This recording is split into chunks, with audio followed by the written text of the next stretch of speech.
शिवम नेताओं में विश्वास था, हमारे कार्यकर्ताओं में विश्वास था कि ये लोग इस बार पिछले चुनाव में हम कामयाब नहीं हो पाए, गुड गवर्नेंस देने के बावजूद भी, इतनी स्कीम आई उसके बावजूद भी हम जीत नहीं पाए, क्योंकि इन्होंने झूठ बोल बोल करके यहाँ पर लोगों को भ्रमित कर दिया। तो इसलिए जनता को पश्चाताप है, उसका ये वक्त आ गया वहाँ पे बदला लेने का, वही हुआ है राजस्थान।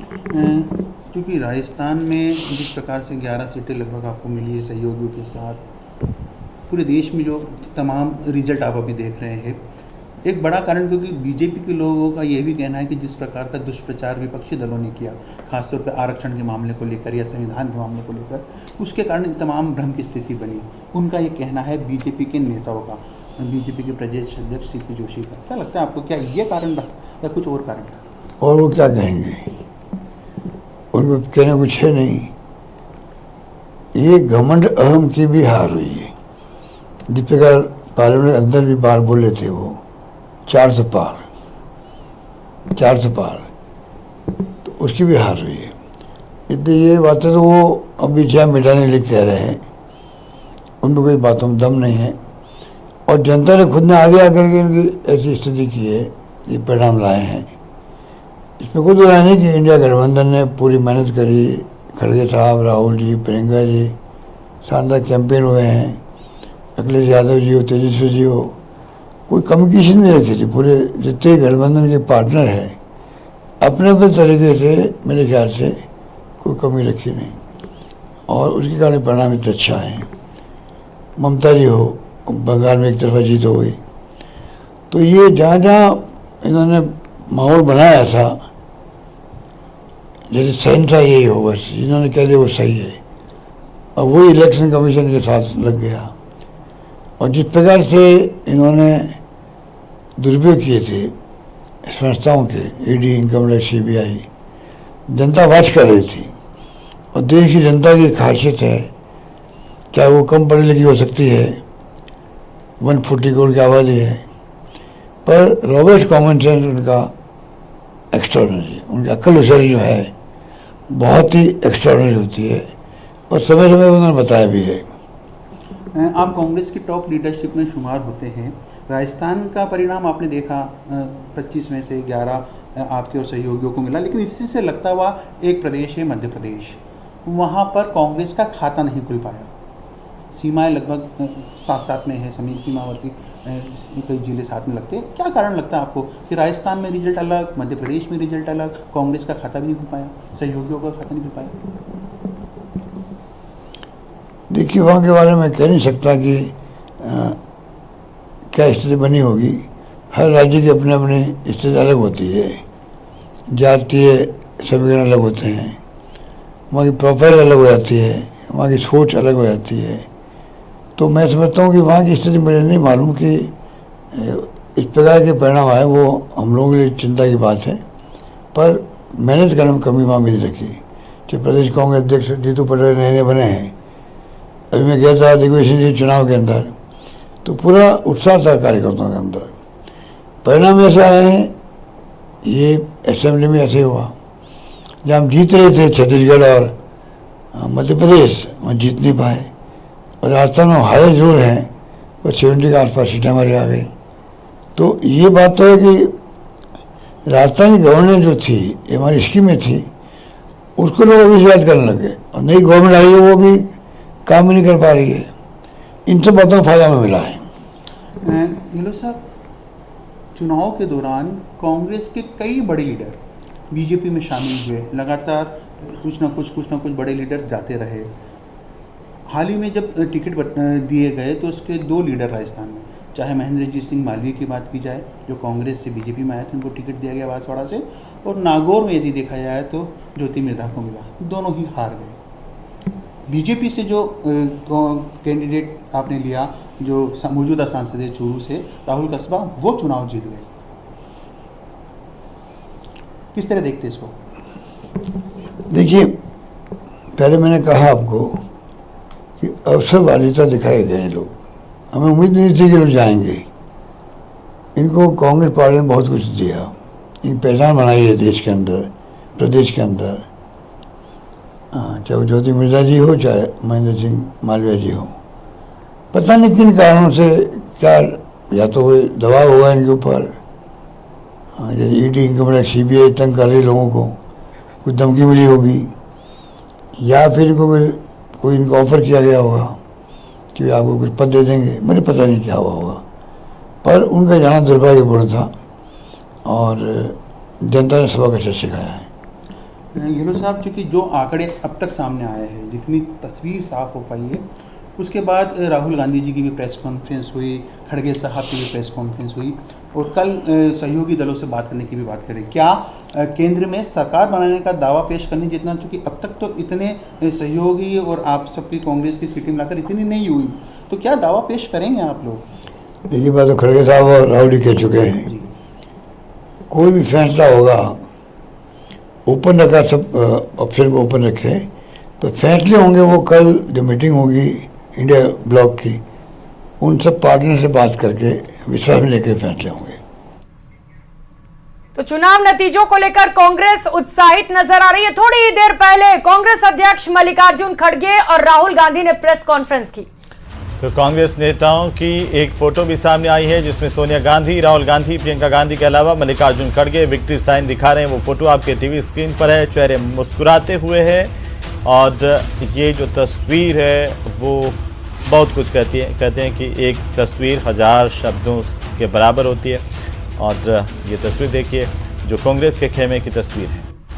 और विक्ट्री का सिंबल दिखाते हुए बड़ा सवाल यह है कि क्या इंडिया गठबंधन विपक्ष में रहेगा या फिर जोड़ तोड़ की राजनीति करते हुए सरकार बनाने की कोशिश की जाएगी, क्योंकि विपक्ष के सूत्रों के हवाले से इस वक्त की सबसे बड़ी खबर यही है कि विपक्ष में रहना इंडिया गठबंधन को पसंद नहीं है, बल्कि वो कोशिश कर रहा है कि वो सरकार बना सके, वो सत्ता पक्ष में आ सके। खैर, अभी इसे लेकर कुछ भी कहना जल्दबाजी होगी, क्योंकि फिलहाल एनडीए को पूर्ण बहुमत मिल चुका है। और इसी बीच रिजल्ट ब्रेकिंग आ रही है। कुछ ही देर में बीजेपी के मुख्यालय पहुंचेंगे प्रधानमंत्री नरेंद्र मोदी। बीजेपी मुख्यालय में पीएम के स्वागत की तैयारी पूरी कर ली गई है। करीब 8 बजे रात को बीजेपी के मुख्यालय पहुंचने का कार्यक्रम है। तो बड़ी खबर इस वक्त की आपको बता रहे हैं, कुछ ही देर में प्रधानमंत्री नरेंद्र मोदी बीजेपी मुख्यालय पहुंचेंगे। बीजेपी मुख्यालय में पीएम के स्वागत के लिए खास तैयारियां कर ली गई हैं। करीब 8 बजे प्रधानमंत्री नरेंद्र मोदी जब यहां पर पहुंचेंगे तो उनका भव्य स्वागत होगा। आपको बताते चले कि वाराणसी से एक बार फिर से उन्हें सांसद चुन लिया गया है और इसके साथ साथ बड़ी बढ़त के साथ उन्होंने जीत हासिल की। तो यहां फिलहाल वक्त तो चला एक छोटे से ब्रेक का, जल्द लौटेंगे, लेकिन महासंग्राम 2024 की यह महाकवरेज लगातार जारी रहेगी।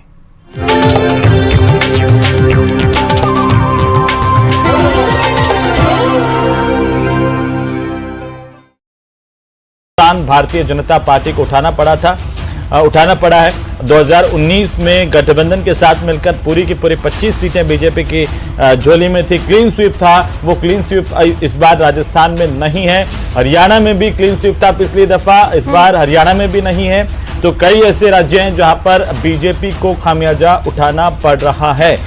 बिल्कुल, तो बड़ा फेरबदल हुआ है। कई सीटों पर बीजेपी को भारी नुकसान होता हुआ नजर आ रहा है। 14-11 का आंकड़ा राजस्थान का आ गया है। पूरी की पूरी सीटें अब क्लियर हो गई हैं। सबसे ज्यादा फंसी हुई सीट थी जिसका फैसला अंतिम समय तक नहीं हो पाया, वो जयपुर ग्रामीण की सीट। वहां पर बीजेपी ने अंतोगत्वा जीत दर्ज की है। बाड़मेर में उम्मीदवार बेनीवाल कांग्रेस पार्टी के प्रत्याशी ने जीत हासिल कर ली है।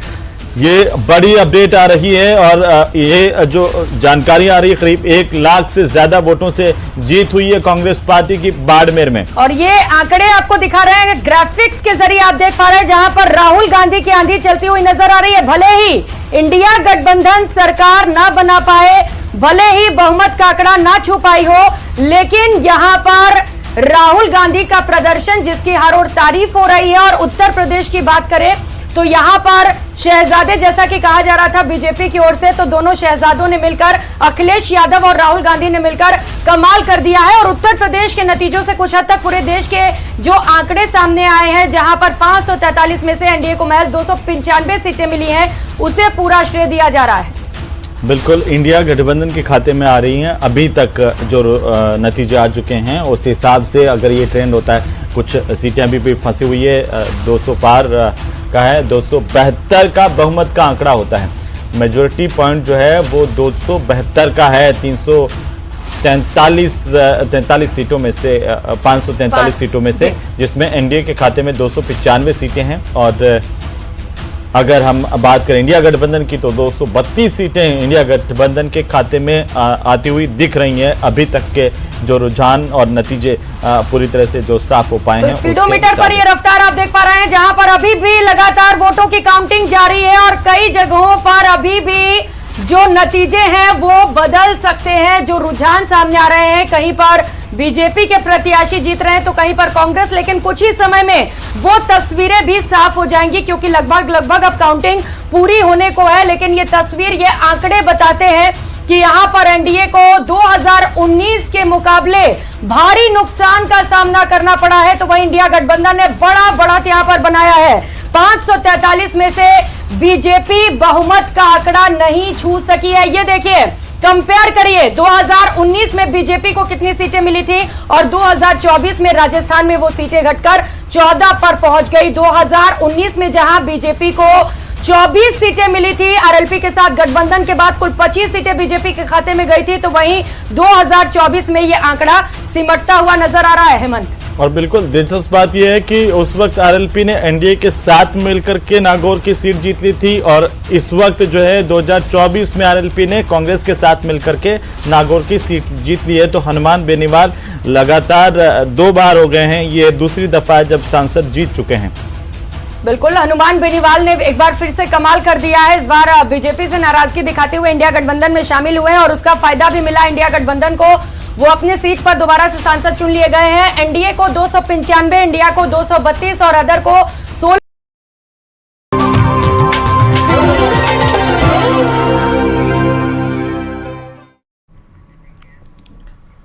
तो चलिए, ब्रेक के बाद एक बार फिर से आपका स्वागत है। और महासंग्राम 2024 की तस्वीर करीब करीब साफ होती हुई इस वक्त। बिल्कुल, सुबह 8 बजे से मतगणना जारी है और जो रुझान है अब वो नतीजों में लगभग तब्दील हो चुके हैं। ग्राफिक्स के जरिए समझिए, कुल 543 सीटें देश भर में, जिन पर एनडीए ने एक 291 सीटों पर कब्जा किया है, जबकि इंडिया गठबंधन को 234 सीटें और अदर के खाते में 18 सीटें गई हैं। खैर, अभी कई सीटों पर अभी भी वोटिंग, माफ कीजिएगा, मतगणना लगातार जारी है, वहां पर वोटों को गिना जा रहा है और कई जगहों पर अभी भी जो जीत का रुझान है वो पलट सकता है। बिल्कुल, और ये देखिए जो तस्वीर कैसे होने वाली है। एनडीए 291 सीटों के साथ, ये जो सबसे बड़ा बार ग्राफ है वो एनडीए का, जहां पर 291 सीटें, और इंडिया गठबंधन का जो बार ग्राफ है नीले रंग का वो है 234 सीटों का। अदर्स के खाते में 18 सीटें हैं। और अब लगातार आपस में जोड़ तोड़ और बातचीत का सिलसिला राजनीतिक दलों में तेजी से चल रहा है कि आखिरकार आगे का स्टेप क्या हो, और खासतौर पर विपक्ष जो है वो कई तरह से विचार कर रहा है। हालांकि एनडीए को पूर्ण बहुमत है।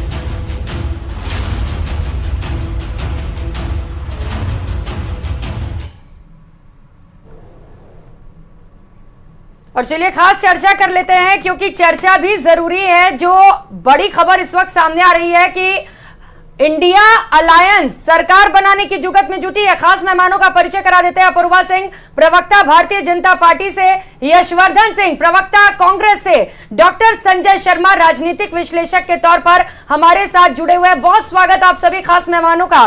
चर्चा की शुरुआत यशवर्धन जी आप ही से करते हुए, विपक्ष में रहेंगे या सरकार बनाने की कोशिश की जा रही है? देखिए, जो अभी की सिचुएशन है, अभी मैं और संजय जी यही बात कर रहे थे कि अगर आज अटल बिहारी वाजपेयी इतने नंबर लेके आते 290, तो ये चर्चा हमें करने की जरूरत नहीं होती, क्योंकि जितने भी अलायंस पार्टनर होते वो उनकी पर्सनैलिटी से कन्विंस होते कि ये हमारी बात सुनेंगे, हमें साथ लेकर चलेंगे। तो आज जो नेता हैं, जो क्लैश ऑफ पर्सनैलिटीज है, उसमें ये बात आ रही है कि जो एनडीए के कुछ घटक दल हैं वो हो सकता है कि मोदी जी की पर्सनैलिटी से कंफर्टेबल नहीं हो, क्योंकि मोदी जी आज तक कभी भी कोलिशन गवर्नमेंट उन्होंने चलाई नहीं है। तो ये एक संभावना है, और सामने वाली जो जितने भी घटक दल है उन सबको न्योता दिया गया है। तो ये कल, लेकिन आप लोग तो हॉर्स ट्रेडिंग का विरोध करते हैं ना, आप लोग कहते हैं कि सरकार हमारी बनती है, बीजेपी जोड़ तोड़ करके अपनी सरकार बना लेती है। अब आप लोग क्या कर रहे हैं फिर?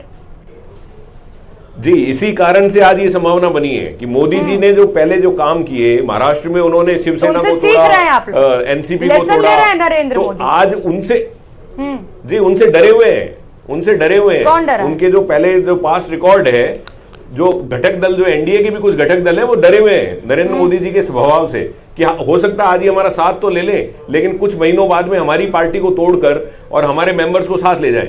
इसलिए ये बड़ा इशू आ रहा है। और हमारे जो कांग्रेस गवर्नमेंट, या आप मान लीजिए यूपीए की जो गवर्नमेंट है, हमने 10 साल तक सक्सेसफुली कोalition गवर्नमेंट चलाई है, और सारे कोalition पार्टनर्स को मालूम है कि हमें इक्वल पेडेस्टल मिलेगा, हमारी बराबर सुनवाई होगी। इसलिए बड़ी संभावना है कि एनडीए के भी कुछ घटक दल टूट कर आ जाए और इंडिया सरकार में शामिल हो जाए, इंडिया की सरकार बन जाए। तो ये बड़ी संभावना है इस बात की। बड़े खुश भी नजर आ रहे हैं आप, मुस्कान चेहरे पर है, कॉन्फिडेंस खुश भी। तो क्यों जी, बिल्कुल आज खुशी का दिन है, आज खुशी का दिन है, इतने बढ़िया रिजल्ट्स आ रहे हैं। हमारे बारे में मैं किसी और डिबेट में भी था, उन्होंने कहा कि आपको तो सीटें 99 मिली हैं कांग्रेस की, तो आप इतने खुश क्यों हैं? तो मैं तब भी कह रहा था कि हमारे पैर बांधे हुए थे, फिर भी हम दौड़ लिए।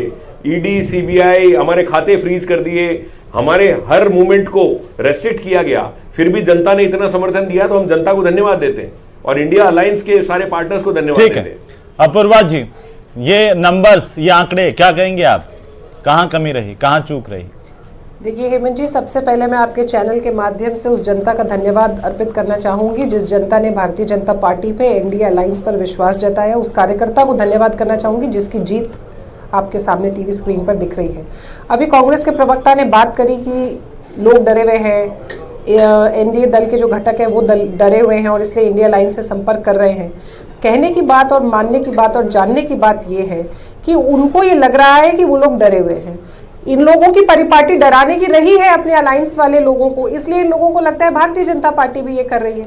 दूसरा विषय ये है कि ये कहते थे कि जोड़ तोड़ की राजनीति भारतीय जनता पार्टी करती है। मुझे आप एक बात बताइए, जिस पार्टी ने 55 साल इस देश के अंदर एक तरफा शासन किया, वो आज 99 पर आकर अटकी हुई है और अपने जो अंगू पंगू जो इनके साथ में गठबंधन दल हैं उन लोगों के साथ मिलकर के ये भारतीय जनता पार्टी का जिनसे प्री पोल अलायंस हुआ है उन लोगों को डिफरेंट टाइप ऑफ ऑफर्स दे रही है जो आप ही के टीवी स्क्रीन के ऊपर फ्लैश कर रहे हैं। तो मुझे बताइए ये कौन सी नैतिकता की बात करते हैं। तीसरा विषय ये है कि देखिए, जिसने इस देश के अंदर समृद्धि लाई वो सत्ता बनाने की ओर है, और जिन लोगों ने हमेशा विभाजन का काम किया वो विपक्ष में बैठने के लिए तैयार पहले भी थे और आज भी। लेकिन अपूर्वा जी, चेहरा मुरझाया हुआ लग रहा है आपका। और ये बताइए कि कई जगहों पर प्रदेश में जोड़ तोड़ करके सरकार तो बनाई है आपने, अब वैसा ही लग रहा है कि विपक्ष भी करेगा, इसी वजह से डरी हुई है आप, लग रहा है।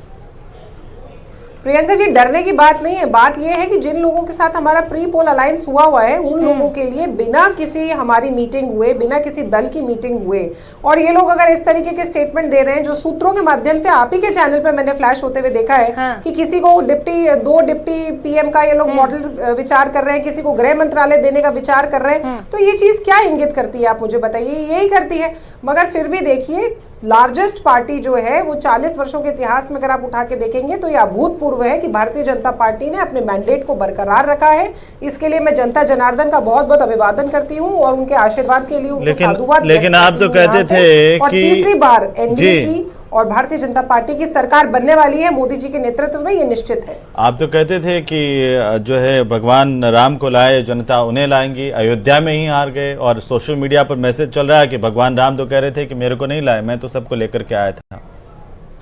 हेमंत जी, देखिए, राजनीति के अंदर जनता जनार्दन होती है, जो जनता का जनादेश होता है वो शिरोधार्य होता है। हम जनता को देव तुल्य कहते हैं। ठीक है, तो चर्चा भी लगातार जारी रहेगी, इस मुद्दे को और भी ज्यादा आगे भी बढ़ाएंगे। खास मेहमान हमारे साथ लगातार जुड़े हुए, एक बड़ा पैनल भी, लेकिन फिलहाल यहाँ रुकेंगे एक छोटे से ब्रेक के लिए।